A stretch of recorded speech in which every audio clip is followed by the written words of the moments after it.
How to see views on Instagram posts. Now let's go to our profile icon on Instagram, and let's say we want to see the views of our post. Unfortunately though, on our post, we can't really see the views on it because somehow Instagram doesn't allow that to happen.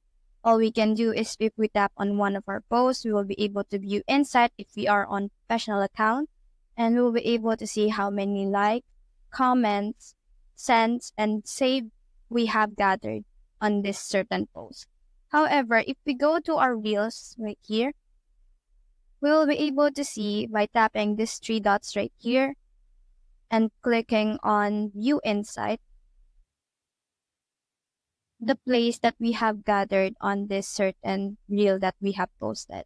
So in order for us to see how many plays we have or views that we have on this certain reel, we just have to click on our view insight and we have to make sure that we have a professional account.